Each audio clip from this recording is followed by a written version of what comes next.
también ha sido hecha en la ONS, ¿ya? La pregunta ha sido el sumativo, segundo examen sumativo es el punto 2026-1, ¿no? Acá la gente voló, lo detonaron con esta pregunta, mira. Porque esta pregunta, bueno, se encuentra en el Tórtora, ¿sí? Pero esta pregunta y este tema es más de nivel universitario, ¿no? En el curso de fisiología. Y también lo ves en el curso de bioquímica, ¿ya? Entonces, mira, el efecto Bohr va a medir la saturación con la oximoglobina y también va a medir la presión parcial de oxígeno. ¿Vale? Entonces, profe, y este gráfico, la profe está fregada. No, mira, el efecto Bohr va a tratar de la afinidad que tiene la hemoglobina con el oxígeno. A veces puede tener mayor afinidad y a veces puede tener menor afinidad. Y eso está demostrándose aquí en esta curva, mira. Lo normal es la curva azul, ¿ya? Pero esta curva puede desplazarse hacia la izquierda o hacia la derecha, ¿no? Profe, ¿qué más? Entonces, ¿qué es lo que va a suceder? Detrás de esto hay toda una base bioquímica y fisiológica, la cual va a hacer o bien la curva hacia la izquierda o hacia la derecha.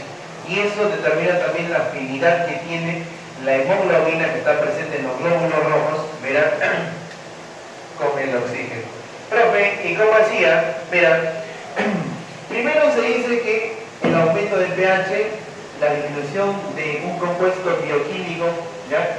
Que lo pone en DPG, vamos a ver cuál es, y también la disminución de el dióxido de carbono, ¿no? En este caso la presión de dióxido de carbono, va a desplazar la curva hacia la izquierda y lo desplaza hacia la derecha si es que disminuye el pH, aumenta la DPG o aumenta el CO2. Mira, entonces, profe, ¿cuál es la base bioquímica detrás de eso? Los glóbulos rojos, mira, ¿ya? Van a reaccionar ante concentraciones altas de CO2. Por ejemplo, cuando supongamos el glóbulo rojo está viajando por tu hígado, ¿no? Y ve justo en el torrente sanguíneo y siente que las células del hígado están expulsando CO2. Entonces, ahí se activa todo un mecanismo, mira. Ante las grandes concentraciones de CO2, ¿qué es lo que sucede? El agua se junta con el CO2 y mediante un conjunto de reacciones dadas por la anhidrasa carbónica, se elabora el ácido carbónico, mira. Y luego el ácido carbónico se empieza a dividir en hidrógenos y también el famoso bicarbonato. Eso se da en lugares con alta concentración de CO2. ¿Qué es lo que sucede? Sucede esta reacción. Profe, entonces, ¿qué es lo que va a primar acá? Lo que va a importar es, mira esto de acá, los hidrógenos. Los hidrógenos que están liberándose. Oye, te pregunto, si la concentración de hidrógenos y la cantidad de hidrógenos aumenta, ¿qué va a pasar con el pH? Va a disminuir, ¿sí o no? Entonces, cuando disminuye la cantidad de pH, mira, es ocasionado porque la cantidad de hidrógenos está aumentando, la cantidad de hidrogeniones, mira, está, ¿eh? Entonces, ¿qué va a ocasionar? Que la curva se desplace hacia la derecha. Pero, ¿y eso qué significa? Que la curva se desplace hacia la derecha. Que la hemoglobina va a soltar al oxígeno. Profe, ¿y eso para qué va a servir en este caso? Usted me ha dicho el hígado. Lo que sucede es que, ¿no ves que los hepatocitos están liberando CO2 porque ya están realizando su metabolismo? Por ejemplo, en el ciclo de Krebs, ¿no? ¿Recuerdas? Hay dos reacciones en el ciclo de Krebs donde se va a liberar CO2. Tienes que acordarte, mira, la alfa-cetocitrato deshidrogenasa y la isocitrato deshidrogenasa, por ejemplo. Entonces se está liberando CO2 y también la misma célula requiere también oxígeno. Entonces, el glóbulo rojo justo está pasando por ahí y dice, uy, está liberando CO2. Eso quiere decir que también necesitamos oxígeno. Entonces, estos hidrógenos, al incrementar, ¿no?, por la reacción de la anhidrasa carbónica, estos hidrógenos hacen que, obviamente, disminuya el pH, y los hidrógenos hacen que vaya perdiendo afinidad la hemoglobina por el oxígeno y vaya liberando el oxígeno. Pero también, mira, se explica el primer factor. Pero también tenemos acá, mira, ojo, también. Acá hay aminoácidos a los cuales se va uniendo este hidrógeno, lo cual hace que la hemoglobina cambie su conformación. Esos aminoácidos son aminoácidos de histidina, ¿ya? Entonces, mira, ahí va conformando su su forma, va cambiando su forma y por eso es que libera el oxígeno también. Profe, ¿qué más? Acá tienes a la glucólisis, mira, profe, ¿por qué la glucólisis? ¿Vale? Porque este compuesto de acá, la DPG tiene un nombre, ¿ya? La DPG tiene un nombre. Esa DPG se va a formar a partir de una ruta alternativa de la glucólisis.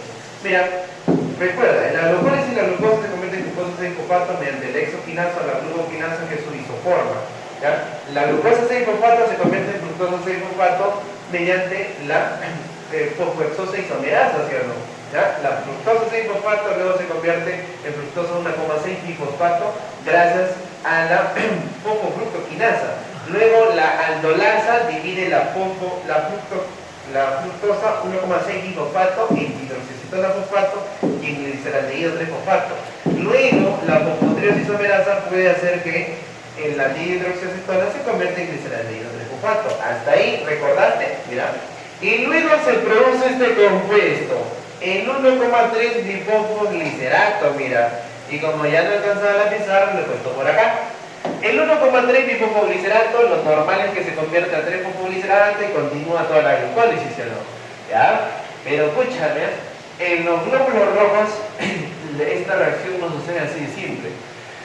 La enzima que convierte el 1,3 bifosfoglicerato en 3-fosfoglicerato es una quinasa, con el nombre del compuesto sobre el cual actúa. Entonces, la 1,3 bifosfoglicerato se convierte en 2,3 bifosfoglicerato mediante una enzima conocida como bifosfoglicerato mutasa. ¿Qué es lo que hace esa mutasa? Pasa el fosfato del carbono 1 de este compuesto, lo pasa al carbono número 2. Eso hacen las mutasas. Cambian grupos funcionales de carbono, ¿ya? Y luego el 2,3 bifosfoglicerato se convierte en 3-fosfoglicerato mediante la bifosfoglicerato quinasa. Si te has dado cuenta, ese DPG que aparece ahí, su verdadero nombre es 2,3 bifosfoglicerato, ¿ya? Y luego ese DPG se vuelve a convertir en 3-fosfoglicerato. Profe, pero ¿para qué he hecho esa vaina, no? ¿Para qué he hecho todo eso? Porque el DPG, mira, este de acá, este señor de ahí, se puede acumular en ciertas ocasiones, mira. Ese se puede acumular aquí en el medio, ¿eh? Se puede acumular el DPG. Gracias a los residuos de lisina e histidina que vienen de, obviamente, de las unidades beta, mira. ¿Ya? Ahí ven. Beta 1, beta 2, alfa 1, alfa 2. Entonces, en estas unidades se puede acumular el DPG y el DPG es más negativo, mira, es negativo. Entonces, en esa zona, lo que sucede, ¿no? Lo que sucede ahí es que al acumularse el DPG y también estar actuando los hidrógenos, ¿ya? Eso provoca también que esta hemoglobina cambie su estructura y por lo tanto se libere oxígeno. Pero ojo, entre la unión con hidrogeniones, ¿no? Y el CO2 que está involucrado y la unión con DPG, el DPG demora más. El que es más rápido es esta concentración de CO2. Este es al instante nomás. Ni bien el glóbulo rojo llega y su hemoglobina dice, oh, estamos detectando CO2. Entonces esto quiere decir que las células necesitan oxígeno. Entonces al toque ahí, nada más nos sueltan el oxígeno. En cambio, cuando actúa la DPG, esa es una respuesta que se tiene que adaptar todavía con mucho más tiempo. Entonces ahí tienes cómo se libera el oxígeno dado por la DPG. Profe, y acá mira, date cuenta, esta es la forma relajada de la hemoglobina. ¿Ya? Se representa como forma R. Mira. Y este de acá es la forma tensa. Profe, ¿no es al revés? No, no es al revés. La forma relajada tiene su centro más estrecho y la forma tensa tiene su centro más dilatado. Entonces, mira, la forma tensa de la hemoglobina que se representa como la T. La forma tensa libera oxígeno, ¿ya? Y la forma relajada capta oxígeno. Entonces, hay distinto, mira, lo pondrán así, ¿sabes? Capta oxígeno. ¿Ya, profesor? ¿Sabes? Y obviamente en la forma relajada no admite que bifosfoglicerato entre. O sea, el bifosfoglicerato, el 2,3 bifosfoglicerato no puede entrar en la forma tensa. Quiere, pero no tiene espacio. rechazado, ¿ve? Ahí está, mira. Muy bien. Entonces no puede entrar. Profe, ¿y qué es lo que sucede? Cuando aumenta el dipopulicerato, entonces, ¿qué hace la hemoglobina? Suelta el oxígeno. ¿Ves? Desplaza la curva hacia la derecha. Mejor dicho, cuando va hacia la derecha, ¿qué es lo que sucede? Se libera el oxígeno, ¿no? De esa manera, la hemoglobina de los glóbulos rojos le da oxígeno a tus células. ¿Por qué? Uno, por esto, pero sobre todo el que es más rápido, mira, el que está mediado por CO2 y la disminución del pH, ¿no? Estos dos están ligados, ¿sí o no? Estos dos están ligados. Entonces a ti te pueden decir por aumento de la concentración de hidrogeniones o por disminución de el pH, ¿no? Que es igualito. Entonces acá lo contrario sería al revés, que la concentración de hidrógeno disminuye, por lo tanto el pH está alto, la DPG no se produzca, por lo tanto va a estar reducido, y que justamente en esas zonas el CO2, en las zonas en donde esté pasando el glóbulo rojo, el CO2 está disminuido. Entonces el glóbulo rojo, imagínate que pasa por unas células que ya han sido oxigenadas, ¿no? Que ya tienen sus nutrientes. Dice, ay, a ver, esto no está liberando CO2, ¿no? Entonces no necesitan oxígeno, no lo libero. Entonces luego me voy a otro lado y supongamos, no sé, que en la célula de tu testículo están liberando CO2, ¿ya? Entonces ahí lo detecta y dice, ah, ya mira, están haciendo metabolismo y encima necesitan oxígeno. Ah, toma patito, y les da oxígeno, pero ya saben mediante qué reacciones, ¿no? Muy bien, eso sería la explicación del efecto Bohr, pero vamos a desarrollar la práctica. En la pregunta que te dije, ¿no? La pregunta número 14, ahí está, mira, el efecto Bohr, ¿cuál no es un factor?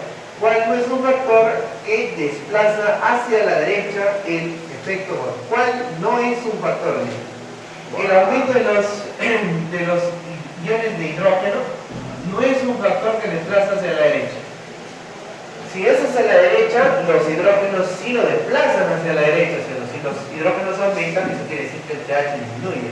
Pero te dice cuál no es un factor que desplaza hacia la derecha. Entonces ahí la 1 no sería, ¿no? Porque sí desplaza hacia la derecha el aumento de hidrógeno. El aumento de CO2 desplaza hacia la derecha, sí, pero ahí dice cuál no es. El aumento de pH desplaza hacia la derecha, no, pero dice hacia la izquierda. Entonces ahí está tu primera nómina. Esa no. El aumento de la concentración de 2,3 dipopulicerato lo desplaza hacia la derecha. ¿Qué será? Hacia la derecha, sí, sí o no, mira, acá está, vea, el aumento hacia la derecha. Entonces te dice cuál no es. Entonces las respuestas te dirían ahí, todas menos 3.